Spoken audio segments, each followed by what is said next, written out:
안녕하십니까.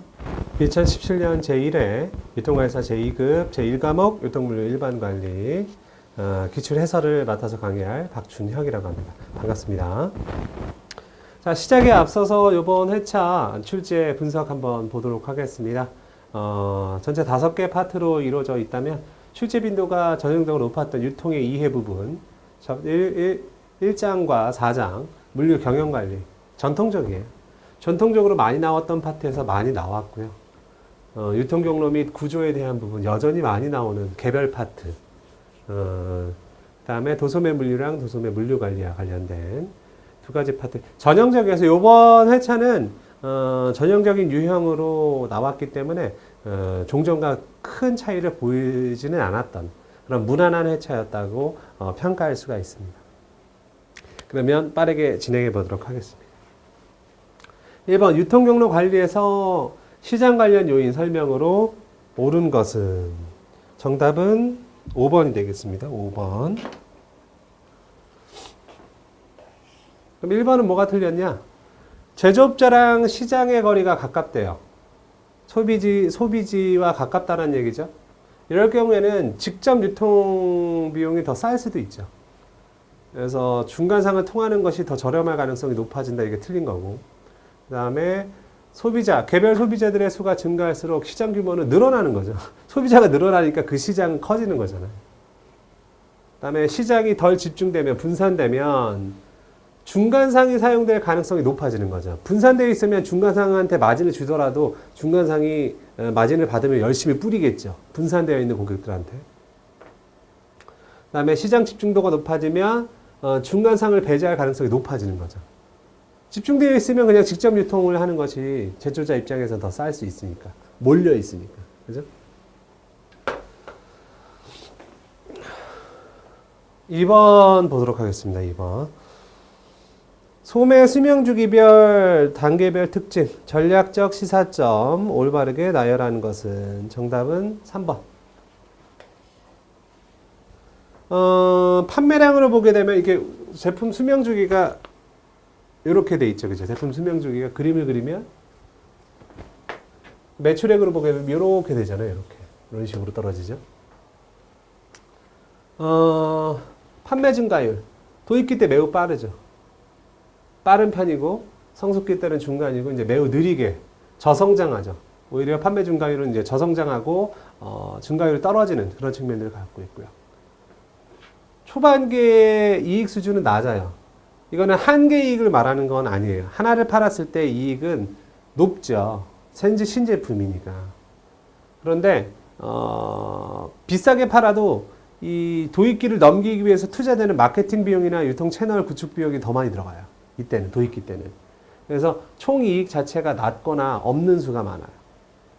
이익 수준이 높아지죠. 이제 좀 낮아집니다. 매우 확정적으로 이렇게 바뀌고요. 그 다음에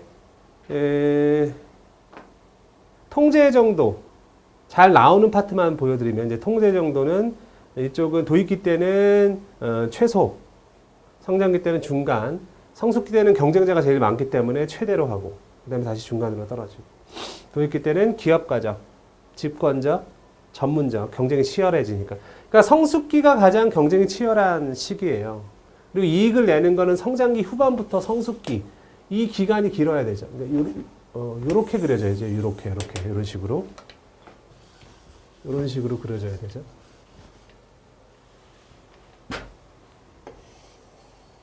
이런 식으로.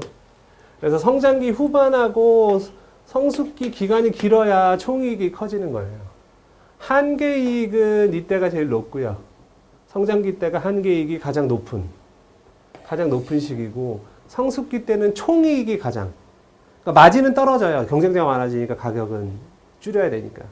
근데 마진은 적은데 시장 자체가 요만했다가 이렇게 커지면서 이때 포션을 이렇게 잘 유지를 하면 시장점이 이렇게 유지가 되잖아요.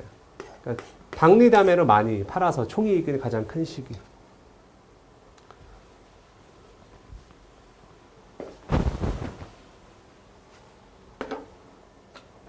자주 나오는 내용이죠. 그래서 이제 여기서는 경쟁자의 수.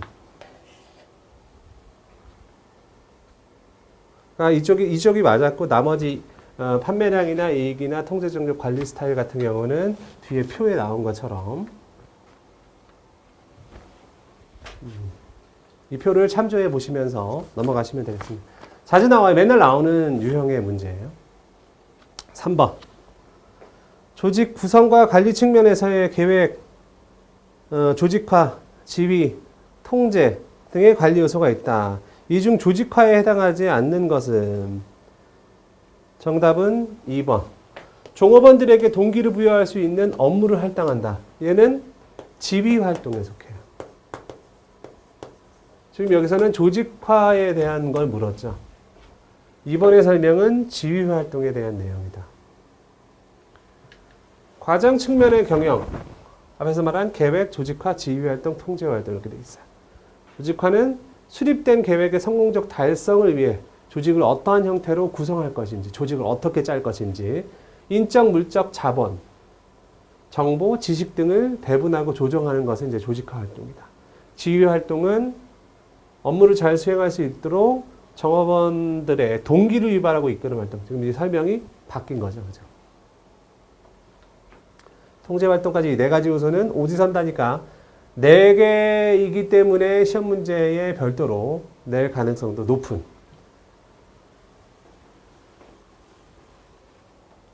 (4번) 봅시다.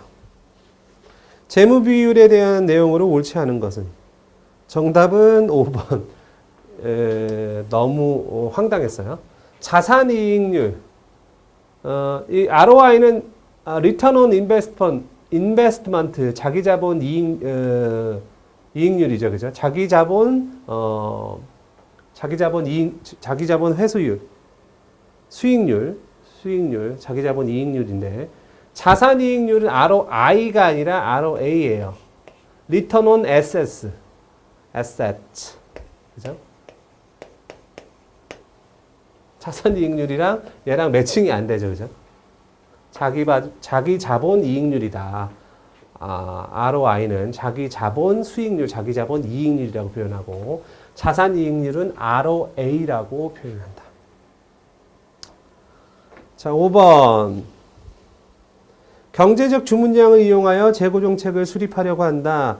관련 자료가 다음과 같을 때 경제적 주문량, 그다음에 최적 주문 횟수, 그다음에 주문 주기일, 사이클 타임을 올바르게 나열한 것은 EOQ 문제도 전형적으로 맨날 나오는 문제이기 때문에 잘 기억을 해주셔야 되는데 공식을 모르면 끝이며 이와 같은 문제는 EOQ를 구하고 난 다음에 연계돼서 구하는 요소들을 모두 한 사이클을 다 외우셔야 된다는 거 단적으로 보여주는 문제예요. EOQ, 경제적 주문 수량. 보통 새로 구한 수량이라고 해서 이제 Q스타라고 많이 표현하죠. 루트 CH분의 E, COD.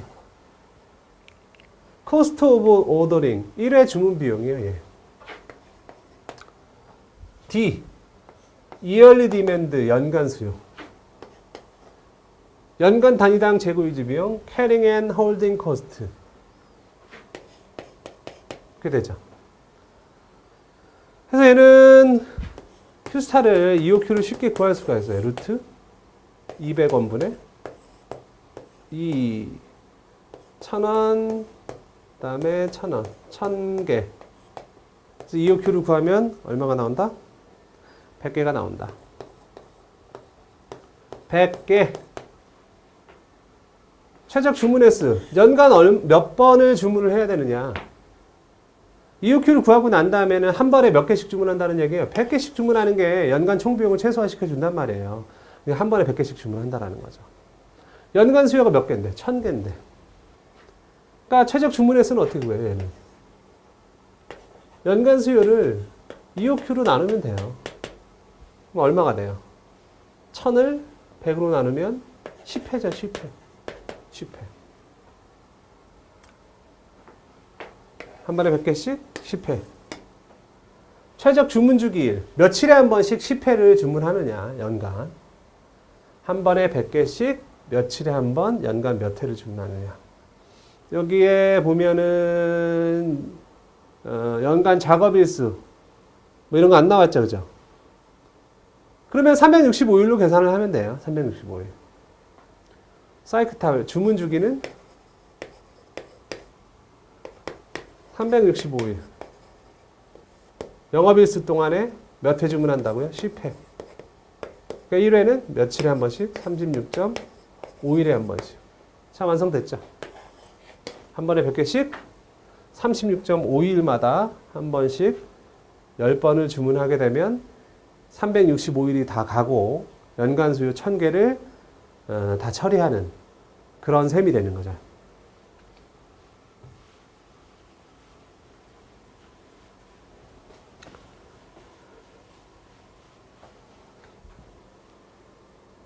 자, 6번.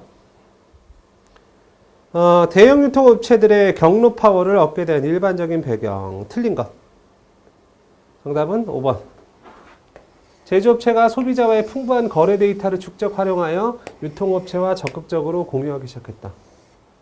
소비자의 풍부한 거래 데이터를 축적하거나 활용하는 이는 누구예요? 얘죠. 제조업체가 축적하는 게 아니라 얘가 수집을 하죠. 포스. 그러니까 누가 힘이 센 거예요? 얘가 힘이 센 거죠. 제조업체가 이걸 가졌다면 제조업체가 여전히 힘이 셀 거예요. 근데 이제 땅덩어리가 크면 클수록 전산상거래에 가까울수록 통신중개업자나 판매업자가 이 정보를 갖기 때문에 제품을 노출할 수 있는 그런 선택권을 가지기 때문에 유통업자가 경로 파워를 얻게 되는 거죠. 이런 선호가 바뀐 설명이에요. 7번.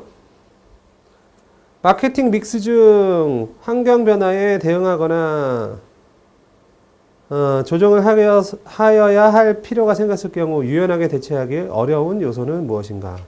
마케팅 믹스, 포피 믹스 말하는 거죠. 포피. 프로덕트. 제품 모방할 수 있죠. 기술, 품질 이런 거 다 모방 가능하잖아요. 프라이스. 가격 모방하죠. 대표적으로 많이 모방하는 거니까. 프로모션. 판촉도 마찬가지인 거예요. 플레이스. 이거 장소 전략이라고 하지 않다고 이게 채널 전략이에요. 채널. 유통 경로 전략. 얘는 이 세 개는 따라하면 돼요. 자본만 있으면 따라하면 되죠. 근데 유통 경로와 같은 경우에는 유통 경로 구성원들하고 구성원들 간의 관계잖아요. 그리고 이제 제조업체와 같은 경우에는 채널이 하나만이 아니란 말이에요. 다중 채널 전략을 쓰잖아요. 멀티 채널 스트래티지를 통해서 다양한 소비자 군들에게 생산자는 누구를 통해서든지 간에 어떤 유통 채널을 통해서든지 간에 많이 팔면 되기 때문에 이런 구조들은 모방하기 힘든 요소라는 거예요. 구축하기도 쉽지 않고 전환하거나 바꾸기도 쉽지 않아요. 정답은 4번이에요. 경로.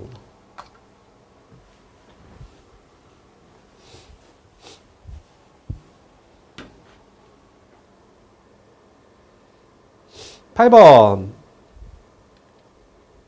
가로 안의 설명. 유통경로상에서 가능하면 많은 수의 도매상. 키워드만 찍는 거예요. 도매상. 중간상에 효용해서 도매상의 가치를 설명하는, 중점적으로 설명하는 게 뭐냐. 상품의 총량을 감소시킨다. 사회적으로 저장해야 될 상품의 총량을 감소시킨다. 집중준비의 원리. 전형적인 문제예요. 도매상의 존재 가치를 알려주는, 그러니까 중간상의 가치 중에서 도매상의 가치를 별도로 설명하는 집중준비의 원리.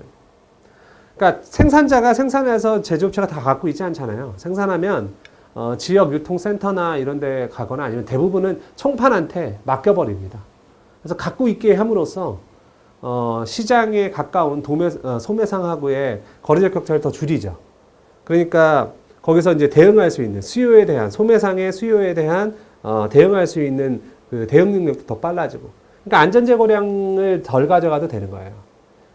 그러니까 제조업체가 다 갖고 있을 때랑 도매상을 꼈을 때랑은 현저하게 안전재고량이 많이 줄기 때문에 많은 도매상을 통해서 대신 많이 저장을 미리 해놓게 함으로써 사회적으로 필요하는 총수요에 대해서 재고량 자체를 좀 줄일 수 있는 그런 효과를 가진다. 9번.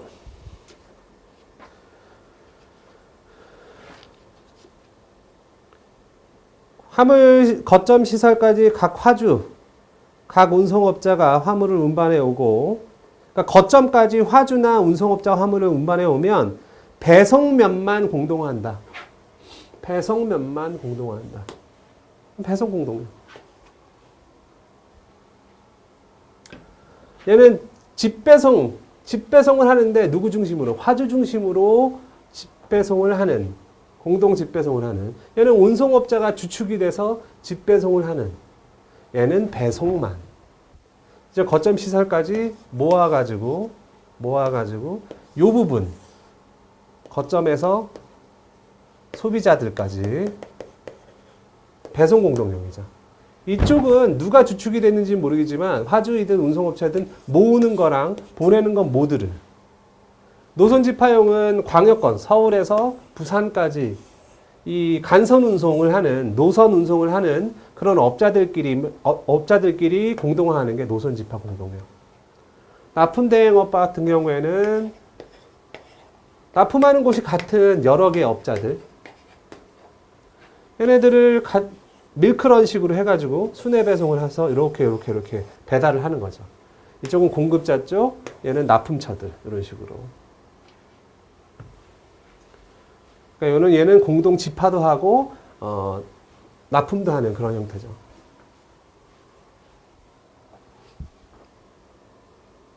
자, 10번.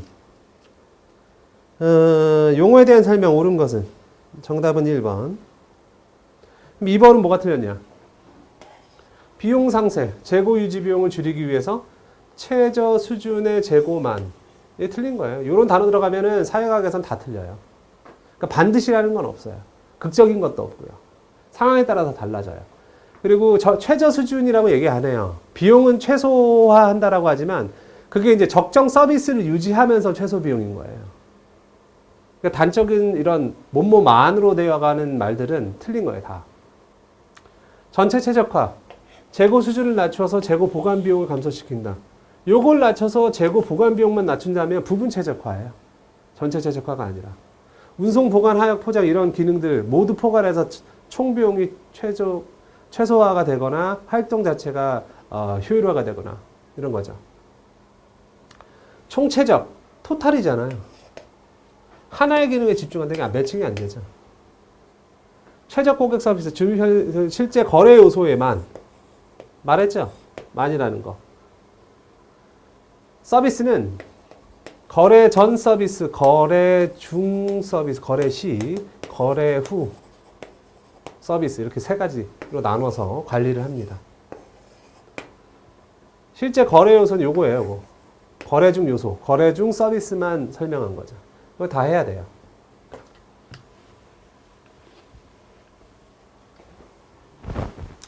이런 문제는 좀 오래 걸리죠. 맞는 거 하나 찾아내는 그런 문제는 다른 나머지 틀린 것들을 찾아내야 되니까. 11번. 소매 기능 옳지 않은 것은?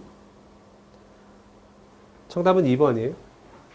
소매상은 소비자에게 시장 확대의 기능을 제공한다. 시장 확대는 누가 하려고 하는 건데? 제조업자가 하려는 거예요.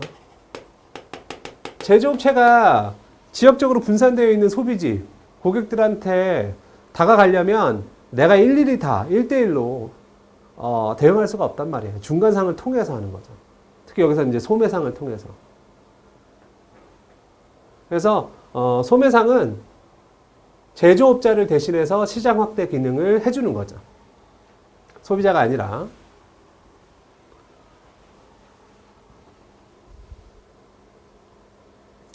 (12번) 전자상거래 등에서의 소비자 보호에 관한 법률에 따르면 통신판매업자, 재화 등의 구매에 관한 계약을 체결한 소비자가 계약 내용에 관한 서면을 받은 날부터 며칠 이내에 청약을 철회할 수 있는가?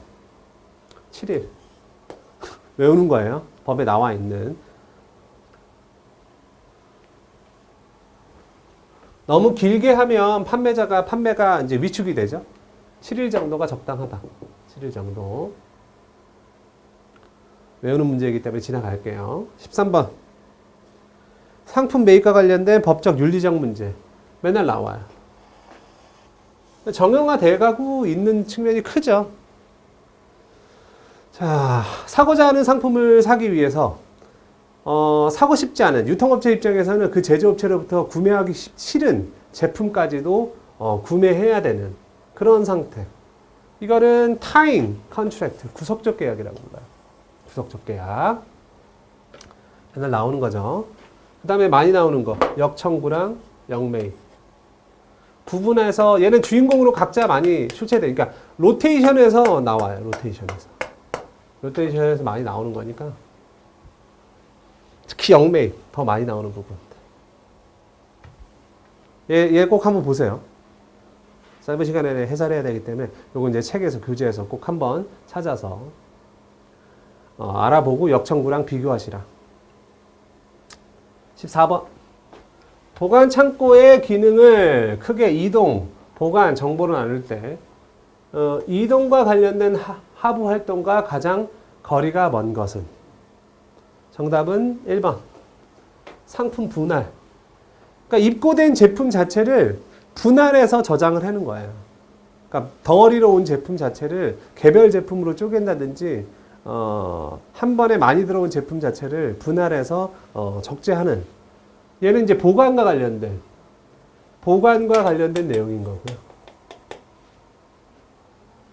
얘는 들어왔다가 분리돼서 바로 나가는 환적에 관련된 그런 부분이라든지 선적을 위한 제품을 상차하기 위한 이동 활동, 그 다음에 돌아다니면서 창고 안에서 물건을 뽑아내는 주문서에 근거해서 주문서에 적힌 제품을 보관된 구역에서 이렇게 뽑아서 이동하는 그런 활동들. 그 다음에 리시빙 활동. 이거는 이제 화물 자체가 창고로 들어오는 거죠. 들어오는 이동 활동을 말하는 것. 그래서 브레이크 벌크로 쪼갠다, 브레이크한다. 이 활동은 보관 활동 중에 분할해서 저장하는 그런 활동의 일환이다. 자, 15번 공급망 관리 시스템에 대한 설명으로 옳은 것은? 공급망 관리 시스템, 공급 사슬 관리라고 보통 표현을 해요. 망이 아니라고들 얘기를 해요. 요 정도는 아니라는 거죠. 이런 식의. 이렇게 엮여있지 않으니까. 사슬이라는 게 뭐 이런 식으로 돼 있죠. 우리가 유통 채널이든 공급 사슬이든지 간에 제조업체, 그 다음에 공급업체들로부터 이런 식으로 되어 있기 때문에 완전한 네트워크는 아니다. 망은 아니다. 공급 사슬 관리 이렇게 표현을 많이 하는데 옳은 것은 무엇이냐? 정답은 2번. 1번은 뭐가 틀렸냐? 자동 발주한다. 자동 발주한다면 EOS, 일렉트로닉 오더링 시스템 아니면 컴퓨터 어시스티드 오더링 이 둘 중에 하나예요. 카테고리 매니지먼트 같은 경우에는 뭐 유통업자가 제조업체가 여러 제조업체들이 유통업체에 납품을 하잖아요. 그 공급업체들의 제조업체들의 도움을 받아가지고 매장 안에 상품 구성을 어떻게 구성을 하는 것이 카테고리 어떻게 나눠서 어떻게 진열하고 어떻게 나누는 것이 보다 고객들이 빨리 제품을 구분해서 사갈 수 있게끔 해주느냐 이런 것들을 관리하는 게 카테고리 매니지먼트예요. 효율적 커스터머 리스폰스 ECR에 대한 설명이죠. 유통업체 주조로 고객의 욕구에 기초하여 상품을 개발하고 유통하는 시스템. 얘는 보통 주도를 잘 안 하죠. 제조업체가 보통 주관이 돼서 공동으로라고 얘기를 많이 해요. ECR은 QR, ECR, 뭐 EFCR 이런 계열은 공급업체, 제조업체랑 유통업체랑 같이 하는 거죠. 그 다음에 네 번째 협력적 계획, 플래닝, 협력적, collaborative planning, forecasting, replenishment, CPFR에 대한 설명이죠. 협력적 의사결정, 재고 보충, 생산, 판매 과정 전반에 협력하는 시스템. 유통업체와 물류업체가 아니에요. 이 CPFR도 제조랑 유통이에요. 제조랑 유통 간에. 물류업체가 아니라는 얘기죠. 공급업체 주도 재고관리. 얘는 이제 CRP, 지속 보충 시스템 중에는 벤더 매니지드 인벤토리랑 코어 매니지드 인벤토리 이렇게 있거든요. 예, 공급업체 주도 재고 관리는 얘예요. 그러니까 유통업체 매장의 재고 보충에 대한 책임을 벤더, 공급자가 갖고 있는 거예요. 주문하기 전에 알아서 갖다 놓는 거예요. 그러려면 유통업체에서 특정 브랜드 회사의 제품에 팔리는 속도와 수량, 포스 정보를 공유해줘야 된다는 측면들이 있는 거죠. 유통업체의 정기적 주문에 따라 주문이 없어도 된다니까요. 주문을 안 해도 공급업체가 유통업체가 공유해준 포스 정보를 기반으로 해가지고 알아서 수요 예측해서 재고를 보충해놔요. 결품이 나거나 잉여 재고가 많이 쌓이지 않게끔. 유통업체는 굉장히 많은 제조업체 브랜드를 다루기 때문에 다 자기 새끼처럼 관리를 못한다라는 거죠. 자, 16번 봅시다. 경로 집약지요. 선택적 유통 경로에 대한 설명. 가장 옳은 것은 선택적 유통 경로. 선매품을 많이 하죠. 어떻게 돼요? 개방적, 집약적, 집중적, 마케팅 경로. 그 다음에 선택적 유통 경로. 보통 개방적 유통 경로 많이 표현하죠. 그 다음에 전속적 유통 경로. 이렇게 세 가지를 비교하는 문제가 가장 많이 나와요. 가장 옳은 것은 무엇인가? 정답은 1번. 한 지역에 제한된 수의 점포들에게만 판매권을 주는 형태. 충성심이 생기죠.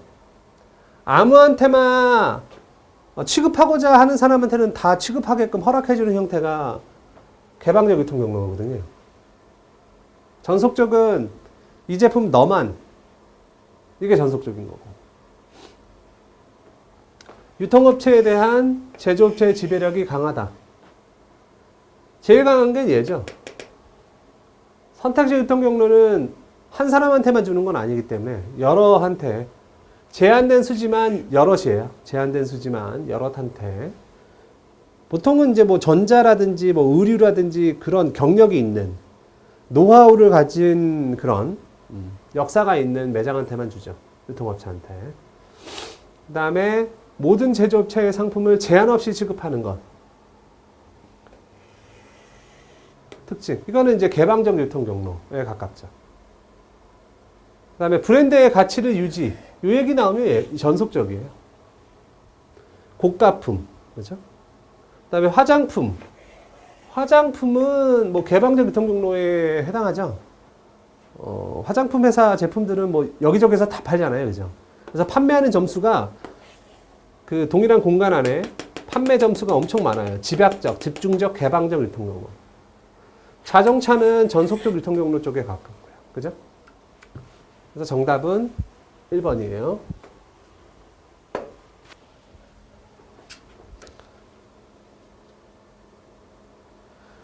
17번 Barrier Frequency Identification. 유통물류에 제공하는 직접적인 효용으로 옳지 않은 것은. 정답은 2번. 생산 품질의 향상? 생산 품질은 제조에서 하는 거죠. 기술 개발, 그죠? 연구 개발에 의해서. 얘는 제조 쪽에서 하는 거잖아요. RFID라고 하는 기술은 뭐 이동, 화물의 이동 관제, 그다음에 재고 관리. 그러니까 유통하고 물류랑 연결해서 보면 두 가지예요. 생산 품질은 제조업체 고유의 역할로서 저런 인식 기술하고는 관련이 없죠. 그러니까 어디서 누가 생산을 해서 누구한테 가고 이동하느냐 이런 이력 관리라든지 보안이라든지 재고 관리에 속하겠죠. 그다음에 팔려나가는 속도나 수량을 파악할 수가 있어요. 가능하다라는 거죠. 바코드보다 얘가 훨씬 더 빨리 쉽게 되는 편이죠. 그다음에 진품, 명품 이건 구분할 수도 있는 특징을 갖고 있죠. 그래서 뭐 인삼 제품이라든지 고가 와인 같은 경우 RFID 태그를 붙이는 경우가 있어요. 18번. 유통경로 구조 이론 중에서 거래비용 분석, 거래비용 이론이죠. 시장 실패를 설명하는 가정이나 변수와 관련이 없는 것은. 정답은 제품 고객화. 시장 실패가 뭐냐면 중간상을 끼고 시장을 이용하지 않게 되는 거래자 입장에서 시장을 통해서 거래를 하지 않게 하는 그런 요소들은 뭐가 있느냐. 거래 반복 발생 빈도, 자산 특유성, 불확실성, 기회주의 이런 것들인데 내용을 살펴보시면 시장 실패 인간적 수긍으로 보게 되면 거래 당사자들, 인격체들은 제한된 합리성을 갖고 있어요. 완벽할 수가 없다라는 거죠. 불분명해요. 그리고 굉장히 기회주의적으로 움직이죠. 상황에 따라서 더 유리한 조건을 취하려고 균일하게 안 가요. 그러다 보니까 그걸 조종하는데 그 조종한 값을 수용할 수 있는 거래 상대자를 찾는데 시간과 비용이 많이 들어가요. 뭐 이런 것들, 정보를 왜곡하는 것, 도덕적 해이, 기회주의죠. 결국 위협, 거래 관계를 종결할 수 없는 약점을 이용해서 자꾸 단가를 깎는다든지 이런 식의 것들, 더 많은 서비스를 요구한다라든지 이런 것들. 거래 반복 부분. 그 다음에 상황적 속성으로 보게 되면 불확실성. 시장 환경 자체가 불확실성하죠. 성과도 불확실성하잖아요. 그 다음에 소수의 교환 관계. 그러니까 아무리 수십의 파트너를 찾을 수가 없어요. 너무 시간이 많이 들어가요. 비용도 많이 들어가고요. 그래서 결국은 몇몇에 한정될 수밖에 없거든요. 왜냐하면 기회주의적, 비기회주의적 거래 상대방을 구분해낼 수가 없기 때문에. 너무 많아서. 완벽하게. 그리고 이제 지내고 나봐야 알잖아요. 그죠? 자, 19번 봅시다. 유통산업발전법, 유통산업시책에 대한 기본 방향, 옳지 않은 것은?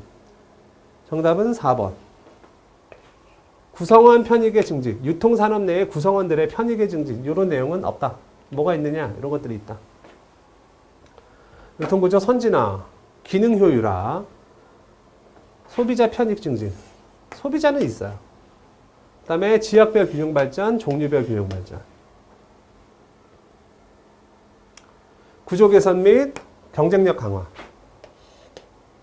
국제 경쟁력 제고.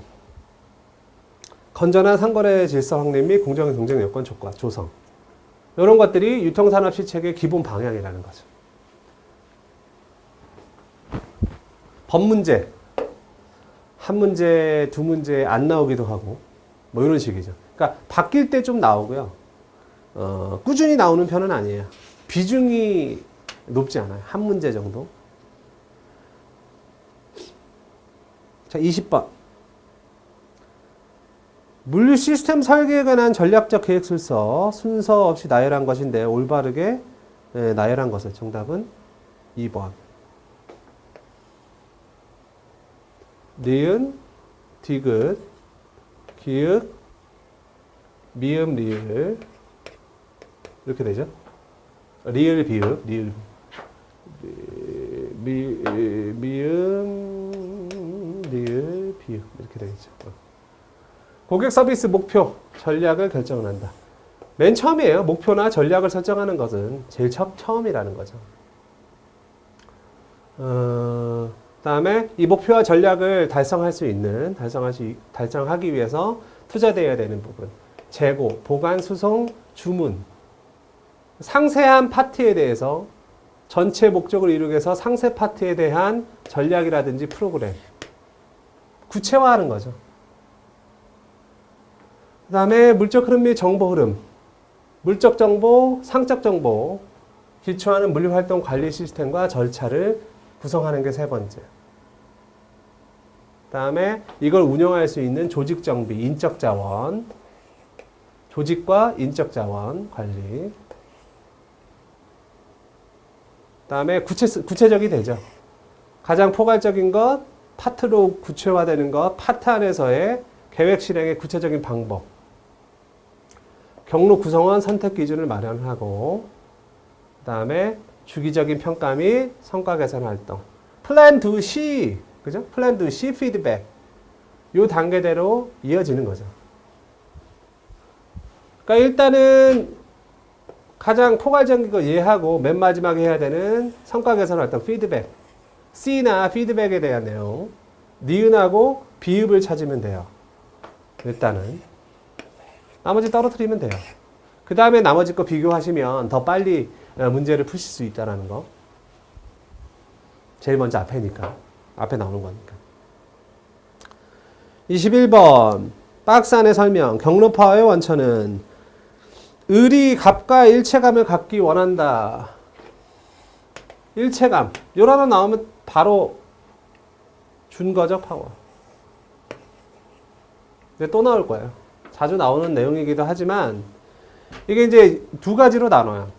그 유형적 파워와 무형적 파워라고 해서 당근과 채찍 그 다음에 법으로 하는 거 얘는 유형적 파워, 즉시성이 높고 빨리 나오지만 장기간에 봤을 때는 수능을 일으키지 않아요. 우리가 처음에 한두 대 맞았을 때는 무서워하고 말을 잘 듣지만 계속 맞아봐요.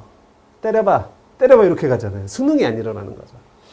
근데 뭐 준거력, 그 다음에 전문력, 정보력 이런 무형적 파워 같은 경우에는 바로 효과는 안 나지만 신압으로 스며들어가지고 소중하구나 네가.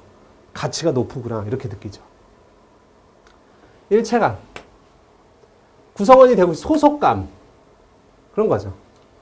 그러니까 유명 백화점에 명성을 가진 유명 백화점에 납품하고 싶어하는 공급업자. 그러면 그 백화점이 가진 명성이 가지는 힘이 준거력이에요. 준거력. 22번. 목표에 의한 관리, MBO의 목표를 수립할 때 주의할 점으로 가장 옳지 않은 것은? 정답은 2번. 피드백은 업무가 완성된 후에 한꺼번에 하는 것. 한꺼번이 아니에요. 한꺼번에. 그러니까 이 기간을 준비를 해서 이때 최종 결과물이 나오면 이 최종 결과물을 수치적으로 만들어 가지고 중간중간 잘라야 돼요. 그래서 플랜드 C 피드백, 플랜드 C 피드백, 플랜드 C 피드백, 플랜드 C 피드백을 해야지 최종 결과가 달성될 확률이 높다라는 얘기죠. MBO의 기초 철학이 뭐냐면 계획은 기간과 수치화된 목표, 그리고 지속적인 커뮤니케이션과 피드백을 통해서 이러한 중간중간 피드백을 통해서 최종 목표를 달성할 확률을 높인다. 이게 기초 철학이에요. 근데 이런 거는 변동성이 없는 상황에서는 MBO가 잘 먹는데 변동성이 큰 상황에서는 MBO가 잘 안 먹어요. 그러니까 성숙기 산업이나 이런 데는 잘 먹지만 계속 뭐가 변동이 심한 그런 산업에서는 잘 먹히지 않는 거예요. 지금 말씀드린 파트에서 MBO 문제는 잘 나와요.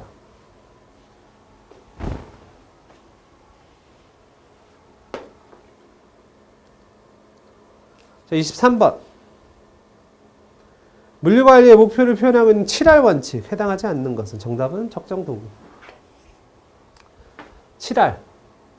물류는 프로덕트를 옮기는 거잖아요. 라이트 프로덕트를 옮기는 건데 화물이 가진, 상품이 가진 속성 세 가지가 뭐 있냐? 상품은 뭘 갖고 있어요? 가격. 그 다음에 퀄리티, 품질. 그 다음에 퀀티티, 수량. 가격과 품질과 수량을 가진 상품을 물류는 서비스업이잖아요. 기왕이면 좋은 인상을 주면서 고객이 원하는 시간과 장소에 이동시켜주는 것이 뭐예요? 물류관리 7R이라는 거예요. 적정도구는 포함되어 있지 않죠. 여기서는 프로덕트 대신에 커머디티라고 표현했네요. 그죠?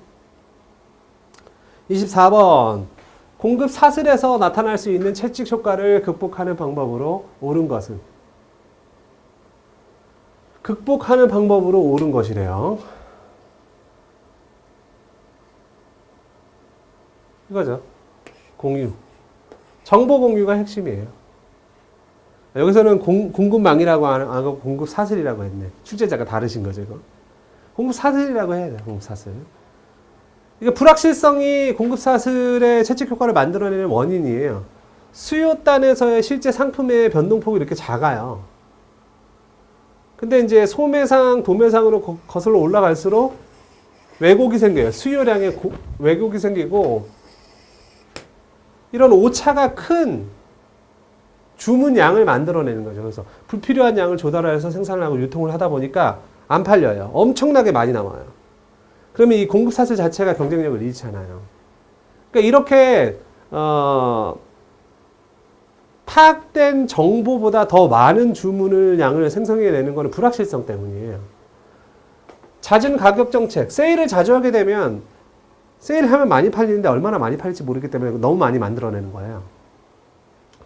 대량 일괄 주문, 배치 주문이라고 표현하는데 팔레트에 50개씩 들어가니까 50개 단위로 주문해 주세요.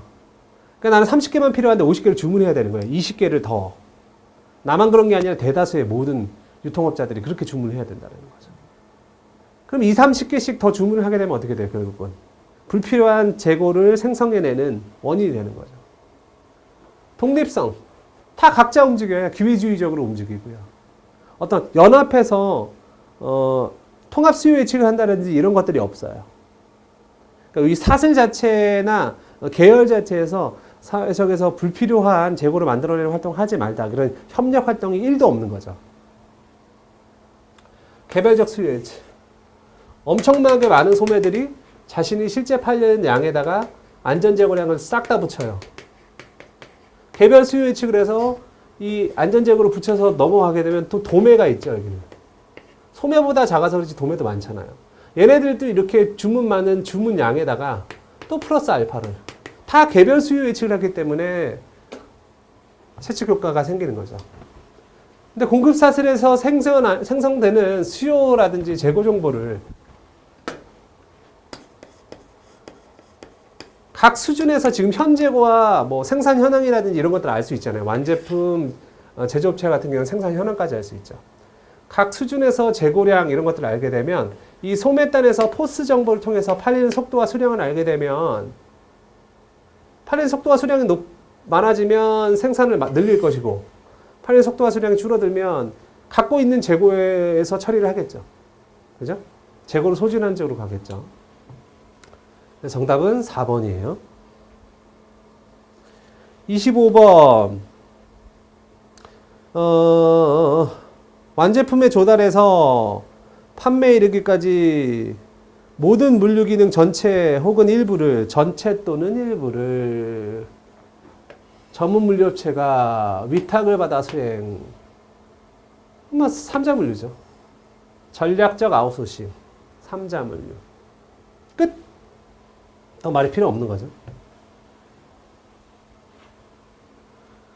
그래서 이번 회차 유통 물류일반 관리는 뭐 이렇게만 나오면 좋겠다라고 할 정도로 전형적인 문제들의 조합으로 출제가 됐어요. 그러니까 기출문제 개념 정리를 정확히 하시고 기출문제를 최대한 많이 풀어보셨던 분이라면 고득점 충분히 가능했던 그런 회차다. 열심히 준비하세요. 여러분들의 합격은 곧 다다를 것입니다. 수고하셨습니다.